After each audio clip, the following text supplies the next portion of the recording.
नमस्कार दोस्तों, आज आप पढ़ेंगे। वॉइस को हिंदी में हम वाच्य कहते हैं और ये सबसे इम्पोर्टेंट टॉपिक है।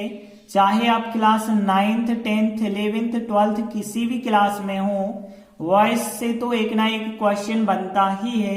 तो वॉइस हम आज अच्छे से सीखेंगे, पूरा क्लियर करेंगे।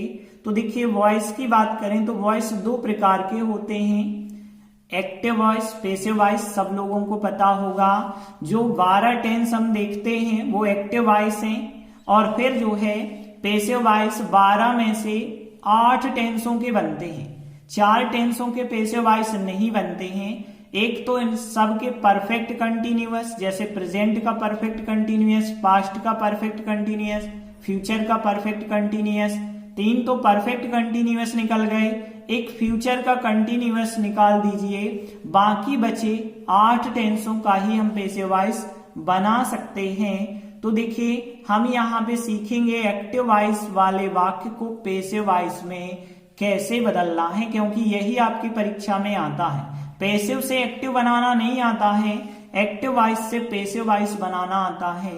तो हम एक्टिव वॉइस से पैसिव वॉइस कैसे बनाए जाते हैं बहुत आसान तरीके से समझेंगे। तो पहले हम आपको 4 इंपॉर्टेंट रूल बता देते हैं, फिर किसी भी प्रकार का वाक्य आ जाए आराम से आप उसका पैसिव वॉइस बना सकते हैं। तो पहला नियम क्या है, सब्जेक्ट ऑब्जेक्ट की चेंजिंग हो जाती है। क्या होता है, वाक्य एक्टिव वॉइस में था, लेकिन अब पैसिव वॉइस में जब आप बनाते हैं तो ऑब्जेक्ट वाला सब्जेक्ट बन जाता है, सब्जेक्ट वाला ऑब्जेक्ट बन जाता है, सब्जेक्ट ऑब्जेक्ट आपस में बदल दिए जाते हैं। तो नियम क्या है, आई यदि आएगा सब्जेक्ट तो वो पीछे जाने पे मी हो जाएगा, मी को आगे लाएंगे तो वो आई हो जाएगा।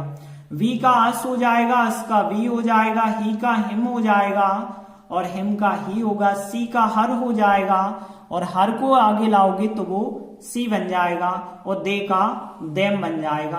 तो यहाँ पे ये 5 वर्ड आपको ध्यान रखने हैं जो चेंज होते हैं, बदल जाते हैं। यदि ये वर्ड आ रहे हैं तो ये हो जाएंगे और इनको आगे लाओगे तो ये बन जाएंगे।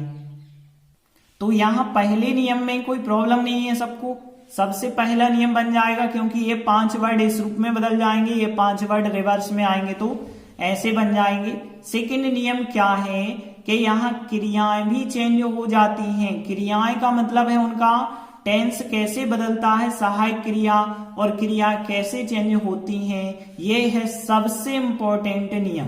तो क्या है ये नियम, यदि हमें डू डज के साथ फर्स्ट फॉर्म दिख जाए, ध्यान देना, डू या डज के साथ फर्स्ट फॉर्म दिख जाए, या फिर फर्स्ट फॉर्म या फिर क्रिया के फर्स्ट फॉर्म में एस एस या आई एस दिख जाए, मतलब प्रेजेंट सिंपल की बात ओवरऑल करें हम तो प्रेजेंट सिंपल की बात कर रहे हैं, प्रेजेंट सिंपल, लेकिन हम आपको नहीं कह के बता रहे, हम जो है शॉर्टकट तरीका आपको सिखा रहे। डू डज के साथ फर्स्ट फॉर्म मिल जाए या फर्स्ट फॉर्म या एस वाला फॉर्म मिल जाए तो आप इनकी जगह इज एम आर सहायक क्रिया इस्तेमाल कर देना और क्रिया का तीसरा रूप लगा देना। लेकिन यदि आपको डिड के साथ फर्स्ट फॉर्म मिल जाए या सेकंड फॉर्म मिल जाए तो वाज वर सहायक क्रिया लगा के थर्ड फॉर्म लगा देना, दूसरा नियम ये है। और आगे देखिए, यदि थर्ड फॉर्म आपको मिल जाए तो कुछ नहीं करना आपको, सहायक क्रियाओं की नो टेंशन, जो है वही लगभग रहेंगी। थर्ड फॉर्म है तो आपको बीन लगा के थर्ड फॉर्म लगा देना, जहां थर्ड फॉर्म लगा होगा वहां बीन लगा के थर्ड फॉर्म, और आईएनजी फॉर्म जहां मिल जाए वहां आपको बीइंग लगा के थर्ड फॉर्म लगा देना होगा। और जहां पे फर्स्ट फॉर्म मिल जाए, और वो फर्स्ट फॉर्म प्रेजेंट सिंपल का नहीं है, ये बात याद रखना, किसी मॉडल के साथ फर्स्ट फॉर्म मिल जाए तो आप बी लगा के थर्ड फॉर्म, ये है टेंस का रूल कह लो या सहायक क्रियाओं का रूल कह लो इसके। तो ये बहुत इंपॉर्टेंट रूल है, प्रेजेंट सिंपल का फर्स्ट फॉर्म एस वाला फॉर्म या डू डज के साथ फर्स्ट फॉर्म आता है तो वो is am are third form में चेंज करना है। फर्स्ट फॉर्म डिड के साथ आ जाए या सेकंड फॉर्म तो वाज वर थर्ड फॉर्म बना देना है, लेकिन थर्ड फॉर्म ही यदि आ जाए तो बीन लगा के थर्ड फॉर्म, आईएनजी फॉर्म आए तो बीइंग लगा के थर्ड फॉर्म, यदि मॉडल के साथ फर्स्ट फॉर्म आए तो आप जो है बी लगा के थर्ड फॉर्म लगाना, तभी पैसिव वॉइस बनेगा। बाकी आगे हम एक्सरसाइज में सब कुछ देख लेंगे, बहुत अच्छे से क्लियर हो जाएगा। अभी के लिए हम 4 नियम आपको जो बता रहे थे, दूसरा नियम सबको समझ आ गया। तीसरा नियम देखिए क्या है, कुछ सब्जेक्ट को पेशे वाइज बनाते समय हटा देते हैं, उन्हें बाय सब्जेक्ट के रूप में नहीं लिखते। देखिए जनरल नियम तो आपको पता होगा कि सब्जेक्ट लास्ट में जाता है तो वो बाय सब्जेक्ट के रूप में बदल जाता है, लेकिन यहाँ पे कुछ सब्जेक्ट ऐसे होते हैं जिनको जब हम पेशे वाइज बनाते हैं तो लास्ट में उन्हें बाय सब्जेक्ट के रूप में नहीं लिखते हैं। वो कौन कौन से शब्द हैं, ध्यान दीजिए आप कि यहाँ पे प्यूपल यदि आ जाता है सब्जेक्ट के रूप में और आप पेशे वाइज बनाएंगे तो बाय प्यूपल नहीं लिखा जाएगा। Someone, known, anyone, somebody, nobody, anybody, ऐसे ये वर्ड हैं जिनको हम बाय सब्जेक्ट के रूप में बिल्कुल नहीं लिख सकते हैं। तो ये इंपॉर्टेंट नियम है, आप अच्छे से ध्यान रख लें। फिर आगे देखते हैं अगला चौथा नियम है, ये भी बहुत आईएमपी नियम है। कुछ क्रियाओं के साथ बाय सब्जेक्ट पता है सबके लास्ट में ज्यादातर लिखा जाता है, लेकिन अब बाय प्रीपोजिशन ना होके कोई अन्य प्रीपोजिशन आ जाती है उसके साथ सब्जेक्ट लिखते हैं लास्ट में। जैसे पता है बाय सब्जेक्ट लिखा जाता है, जनरली नियम है, लेकिन कुछ क्रियाएं ऐसी होती हैं जो बाय सब्जेक्ट के साथ नहीं चलती हैं, कोई अदर प्रीपोजिशन के साथ चलती हैं। वो कौन कौन सी हैं? जैसे हम देखें नो क्रिया, जानना जो होता है उसका थर्ड फॉर्म यदि हम नॉन इस्तेमाल करें, लिसनड इस्तेमाल करें, प्रीफर्ड, कंपेयर्ड, इनवाइटेड, तो इनके साथ जो है हम बाय प्रीपोजिशन ना लगा के टू प्रीपोजिशन का प्रयोग करेंगे। सेटिस्फाइड, डिसगस्टेड, प्लीज्ड, क्वेरल के साथ हम विथ का इस्तेमाल करेंगे और कंटेंट, इंटरेस्टेड के साथ हम इनका इस्तेमाल करेंगे। और आगे देखिए amused, surprised, astonished, annoyed, amazed के साथ हम एट प्रीपोजिशन का इस्तेमाल करेंगे। देखिए यहाँ पे ये थोड़ी ज्यादातर नो आपको पूछ लिया जाता है और बाकी और आगे की क्लासों में, बड़ी क्लासों में पूछी जाती है, कोई कंपटीशन होती है तब ऐसी चीजें पूछी जाती हैं, वरना आप नो ही याद रखें कि नो क्रिया का जो थर्ड फॉर्म नॉन होता है उसके साथ बाय प्रीपोजिशन नहीं होती है, टू प्रीपोजिशन लगाते हैं हम वहां पर। तो हमने चारों नियम समझ लिए। अब हम एक बहुत महत्वपूर्ण एक्सरसाइज करेंगे जो हर एक वाक्य आप मिलाएंगे तो किसी न किसी परीक्षा में जरूर आया होगा। तो देखिए हम शुरुआत करते हैं एक्सरसाइज। पहला वाक्य वी आर प्लेइंग फुटबॉल। अब देखिए पेसिव वॉइस में ये वाक्य बनाना है, पीछे कोष्टक में लिखा हुआ आएगा चेंज इनटू पेसिव वॉइस। तो हम इसे पेसिव वॉइस में कैसे बनाएंगे? पेसिव वॉइस का नियम क्या है? जो सब्जेक्ट है उसे ऑब्जेक्ट बना दीजिए, ऑब्जेक्ट को सब्जेक्ट बना दीजिए। बाकी 4 नियम हमने आपको जो समझाए वही नियम रहेंगे। अब देखिए यहाँ पे यदि हम बात करें, सब्जेक्ट है वी, आर सहायक क्रिया और मेन क्रिया, फुटबॉल है ऑब्जेक्ट। तो पेसिव वॉइस जब भी हम बनाते हैं तो ऑब्जेक्ट आ जाता है पहले, सब्जेक्ट की जगह ऑब्जेक्ट आ जाता है, फुटबॉल आ जाएगा पहले। अब देखिए यहाँ पे आर सहायक क्रिया थी, लेकिन अब देखो फुटबॉल के हिसाब से यदि आर ठीक है तो सही है, वरना जो है आपको उसी ग्रुप की, क्योंकि आर के साथ इज और एम भी तो चलती है, तो यदि फुटबॉल के हिसाब से आर फिट नहीं है तो फिर इज और एम पे जाइए आप। तो फुटबॉल के हिसाब से इज सहायक क्रिया होगी, फुटबॉल आगे किया, फुटबॉल के हिसाब से इज सहायक क्रिया नहीं है क्योंकि फुटबॉल एक गेम का नाम है, एक वचन इज। और फिर मिला आईएनजी, और आईएनजी का क्या होता है? Passive voice being third form होता है, तो बीइंग लगा के थर्ड फॉर्म कर देना, प्लेड, प्लेड हो जाएगा थर्ड फॉर्म, और फिर जो है वी पीछे जाएगा। तो आपको पता है वाई लगा के वी को पीछे ले जाएंगे और बी को पीछे ले जाने पर वी क्या बन जाता है? अस बन जाता है। ये हमने पहले नियम में बताया कि वी का अस बनता है और अस का वी बन जाता है। तो फुटबॉल ऑब्जेक्ट आगे लिखा, अब फुटबॉल एक गेम का नाम है तो आर सहायक क्रिया गलत होती, तो इज ही सहायक क्रिया रही और आईएनजी का बीइंग थर्ड फॉर्म कर दिया और वी पीछे जाएगा तो बाय अस बन जाएगा। अगला वाक्य देखिए, मिस्टर गुप्ता टीचर्स हिंदी। अब यहाँ पे देखिए हिंदी है ऑब्जेक्ट, तो हिंदी तो आपको आगे लिखना ही पड़ेगा। अब देखिए सहायक क्रिया नहीं लगी है, सहायक क्रिया नहीं लगी है, लेकिन यहाँ पे क्रिया की बात करें टीचर्स, एस वाला फॉर्म जब भी मिले तो is am are third form आपको लगाना है। तो टीचर्स की जगह इज एम आर सहायक क्रिया में से हम लगाएंगे। अब हिंदी एक सब्जेक्ट का नाम है, एक वचन है, तो इज लगाएंगे, तो इज एम आर और थर्ड फॉर्म टीच का थर्ड फॉर्म TAUGST टॉट होता है इसका थर्ड फॉर्म। और फिर जो है मिस्टर गुप्ता जो सब्जेक्ट थे वाई लगा के आप लास्ट में लिख दोगे मिस्टर गुप्ता। तो यहाँ पे इस प्रकार से हिंदी ऑब्जेक्ट आगे ले आए और टीचर्स एस वाला फॉर्म है तो is am are third form के साथ हमने बना दिया और फिर वाई मिस्टर गुप्ता हो जाएगा आंसर। अगला वाक्य देखिए, ही मेक्स टी, इसे भी हमें पैसिव वॉइस में चेंज करना है। टी ऑब्जेक्ट है, टी का मतलब होता है चाय। अब देखिए मेक्स यहाँ एस वाला फॉर्म फिर मिला और फिर हमने बताया is am are third form लगाना है। अब टी एक मात्रात्मक पदार्थ है, एक वचन में लिया जाएगा इज, और फिर मेक का थर्ड फॉर्म मेड हो जाएगा क्योंकि हमें is am are third form करना है। तो टी ऑब्जेक्ट, टी के हिसाब से इज सहायक क्रिया सही होगी, मेक्स का थर्ड फॉर्म मेड कर दिया और ही को जब आप पीछे ले जाएंगे तो ही का क्या हो जाएगा, बाय हिम हो जाएगा। अगला वाक्य देखिए, वी आर कलेक्टिंग बुक्स। अब देखिए बुक्स है ऑब्जेक्ट, बुक्स को आप लाएंगे आगे। अब देखिए बुक्स के हिसाब से आर सहायक क्रिया बिल्कुल फिट है और जहां आईएनजी फॉर्म मिलता है आईएनजी फॉर्म की जगह हम बीइंग थर्ड फॉर्म कर देते हैं तो बीइंग कलेक्टेड हो जाएगा। कलेक्ट मतलब एकत्रित करना, इकट्ठा करना होता है, तो यहाँ कलेक्ट का थर्ड फॉर्म कलेक्टेड कर देना और वी जब पीछे जाएगा तो फिर वी का वाई अस हो जाएगा। अगला वाक्य देखिए, दे वर प्लेइंग हॉकी।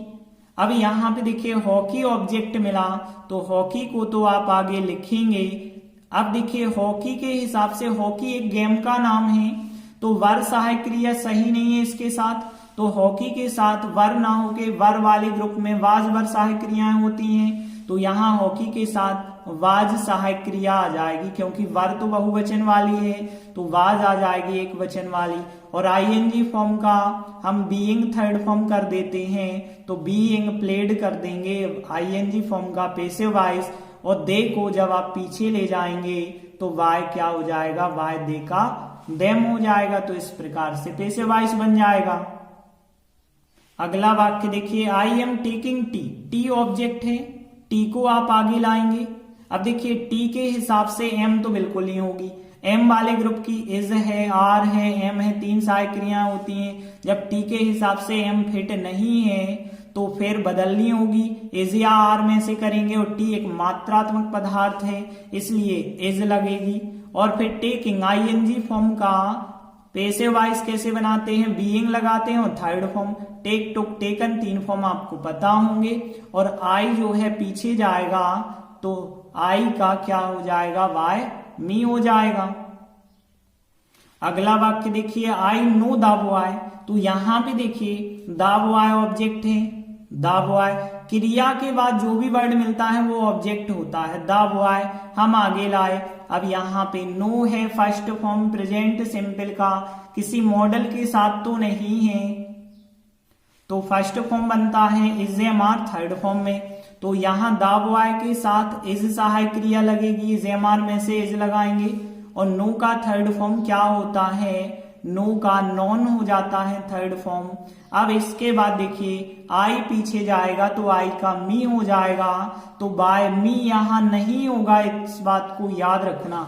हमने बताया था नो के साथ टू प्रीपोजिशन लगती है, ध्यान रखना, बाय की जगह टू प्रीपोजिशन लगती है और आई जो है पीछे जाएगा तो वो बन जाएगा फिर मी। अगला वाक्य देखिए, ही नोज मी वेल, मतलब वह मुझे अच्छे से जानता है, यहाँ एस वाला फॉर्म है। अब देखिए क्रिया ये है, क्रिया के बाद मिलता है ऑब्जेक्ट, तो मी होगा ऑब्जेक्ट और वेल होगा अदर वर्ड हो जाएगा वेल, तो वेल को एक्स्ट्रा वर्ड में आप मान के चलिए तो मी है यहाँ पे ऑब्जेक्ट, क्योंकि क्रिया के तुरंत बाद ऑब्जेक्ट होता है, तो मी जब आगे आएगा, हमने बताया था आई का मी बन जाता है, और मी को जब आप आगे लाओगे तो क्या बन जाएगा, आई बन जाएगा।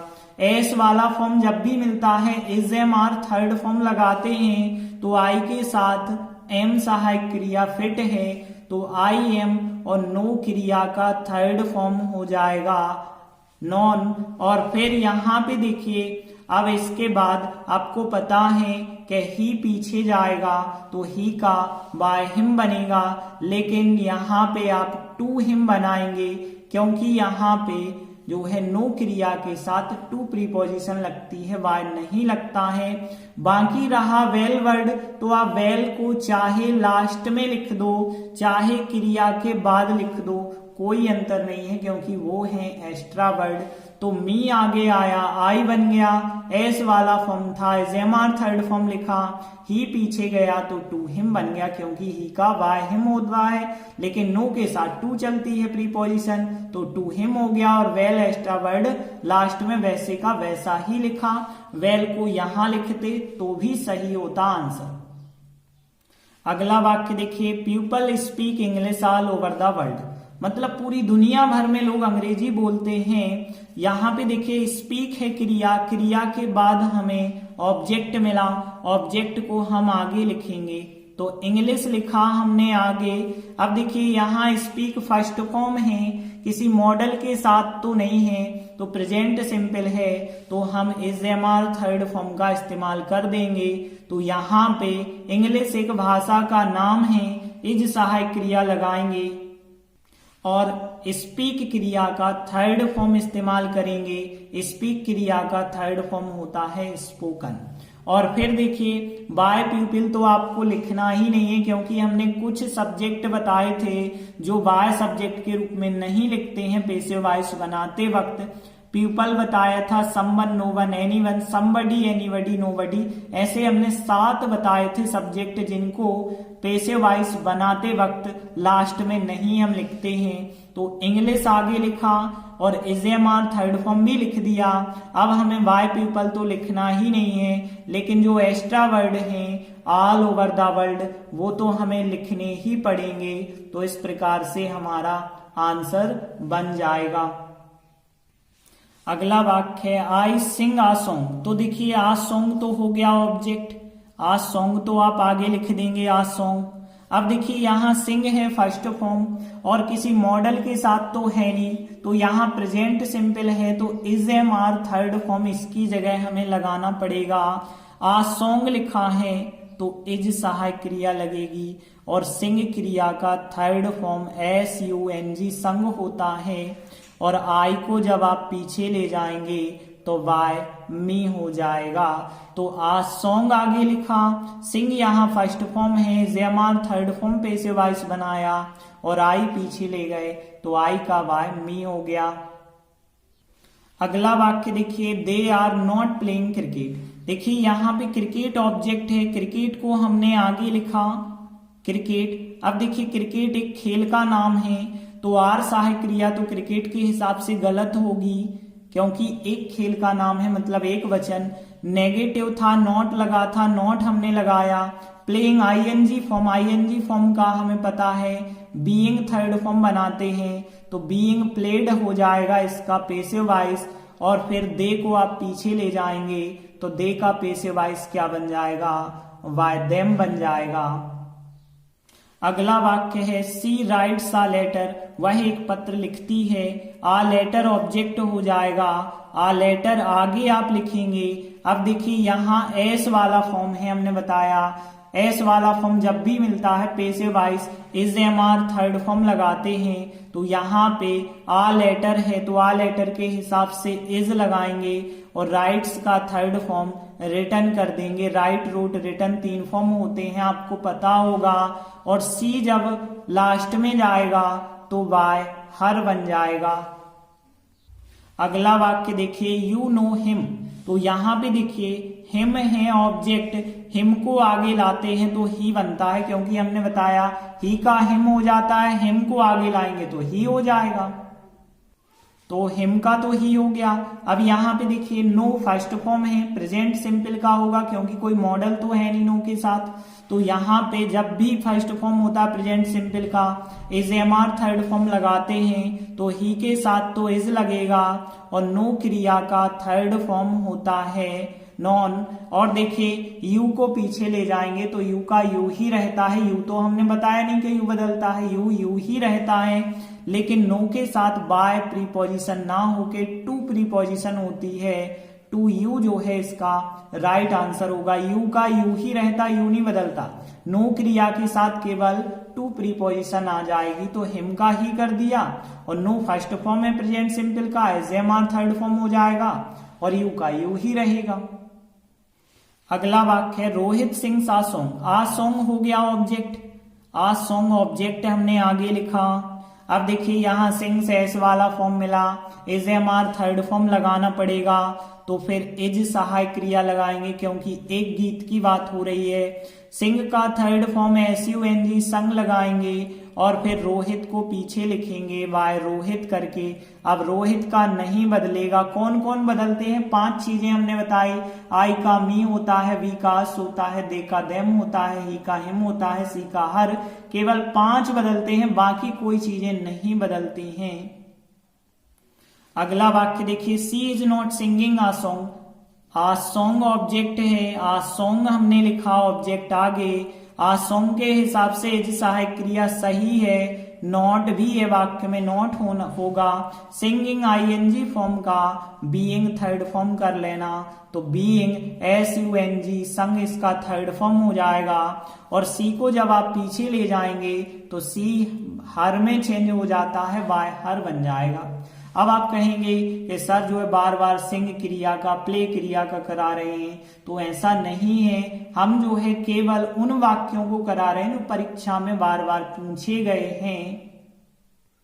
अगला वाक्य देखते हैं people celebrate Diwali all over India. अब देखिए यहाँ सेलिब्रेट है क्रिया, ऑब्जेक्ट है दिवाली, तो यहाँ दिवाली को हम आगे लिखेंगे।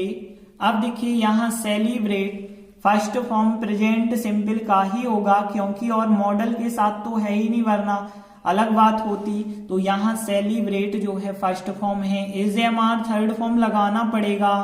तो दिवाली क्या है, एक त्योहार का नाम है, एक वचन इज लगाएंगे और फिर थर्ड फॉर्म हो जाएगा यहाँ पे सेलिब्रेटेड। इज एम आर के बाद थर्ड फॉर्म लगाते हैं ना, तो सेलिब्रेटेड इसका थर्ड फॉर्म हो गया। और बाय पीपल तो लिखते ही नहीं है क्योंकि हमने बताया था कि कुछ शब्द ऐसे होते हैं जिन्हें बाय करके लास्ट में नहीं लिखते हैं, जैसे people, someone, no one, anyone, somebody, nobody, anybody बताए थे ना। ये 7 वर्ड अच्छे से याद रखें। तो यहाँ बाय पीपल नहीं लिखेंगे, बाकी जो बचा है ऑल ओवर इंडिया उसे तो हमें लिखना पड़ेगा, ऑल ओवर इंडिया लिख देंगे। तो इस प्रकार से हमारा पैसिव वॉइस बन जाएगा। अगला वाक्य देखिए ही ब्रोक द कप। यहाँ पे देखिए द कप मिला हमें ऑब्जेक्ट, द कप लिखा हमने सबसे पहले।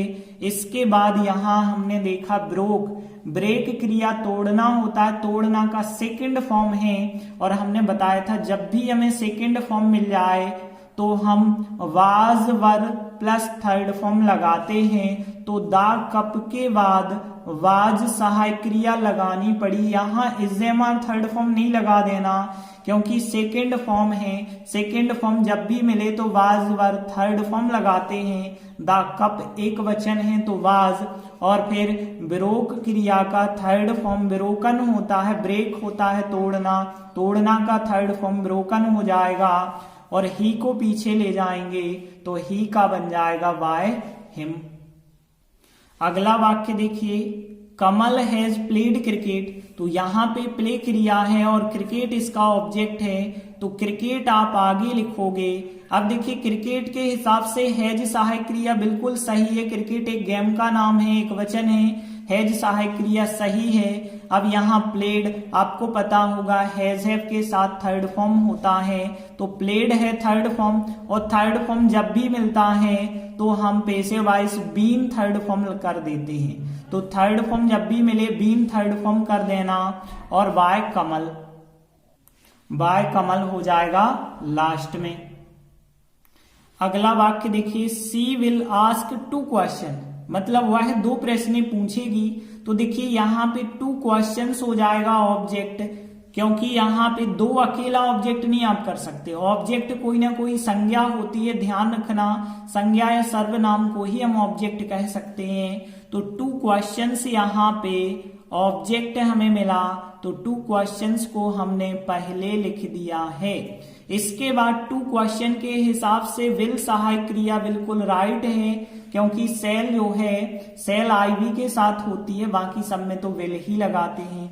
अब देखिए यहाँ आस्क क्रिया है फर्स्ट फॉर्म, और प्रेजेंट सिंपल का फर्स्ट फॉर्म नहीं है, वरना आप इस्तेमाल लगा दो। यहाँ पे मॉडल के साथ फर्स्ट फॉर्म, विल भी एक प्रकार का मॉडल है और मॉडल के साथ फर्स्ट फॉर्म आता है, तो हम बी थर्ड फॉर्म उसका पैसिव वॉइस बनाते हैं। तो बी आस्क्ड हो जाएगा, बी आस्क्ड, और सी जब पीछे जाएगा तो सी का हो जाएगा वाई हर।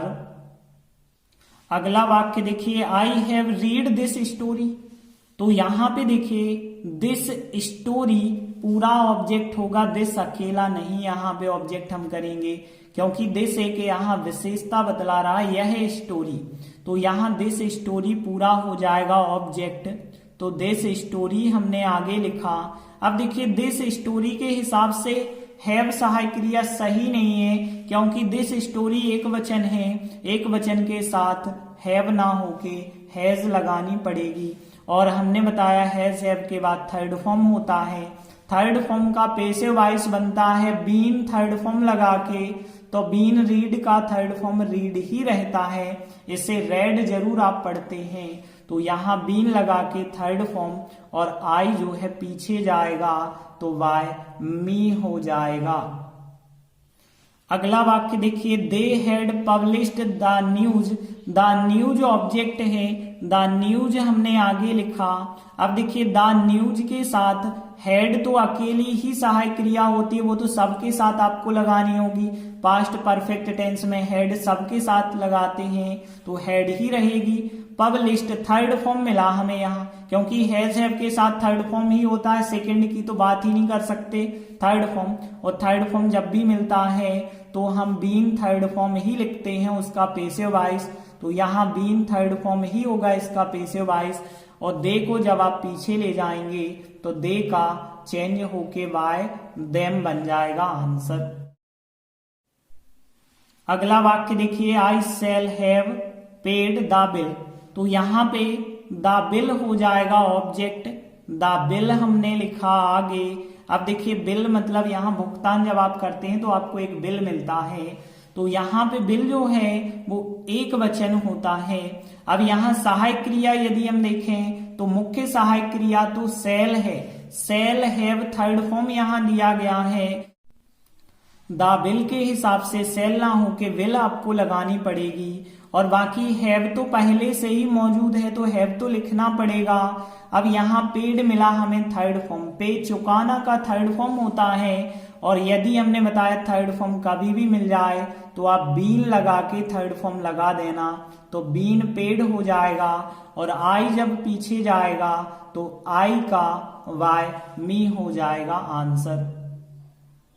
अगला वाक्य, Gopal can do this work. तो देखिए दिस वर्क मिला ऑब्जेक्ट, तो दिस वर्क आप लिख दीजिए आगे, दिस वर्क। अब देखिए कैन यहाँ सहायक क्रिया है या मॉडल है, कैन के साथ दूसरा ऑप्शन तो होता ही नहीं, तो कैन ही सबके साथ चलेगा। अब यहाँ पे मिला हमें डू फर्स्ट फॉर्म, किसी मॉडल के साथ फर्स्ट फॉर्म मिला है, तो हमने बताया फर्स्ट फॉर्म को बी थर्ड फॉर्म में चेंज करते हैं, तो बी और डू का थर्ड फॉर्म डन कर देंगे, और गोपाल बाय गोपाल जो है पीछे बदल जाएगा, तो केवल बाय बस आएगा, बाकी गोपाल तो वही रहेगा। तो इस प्रकार से हमने पैसिव वॉइस के 30 एग्जाम्पल किए हैं, और ये एग्जाम्पल आप मिलाओगे तो किसी ना किसी परीक्षा में जरूर पूछे गए होंगे। तो अब हम आशा करते हैं कि पैसिव वॉइस का कोई भी वाक्य हो आप पे आसानी से बन जाएगा। बस हमारे द्वारा जो बताए गए 4 नियम हैं उनको आप अच्छे से याद रखें। धन्यवाद।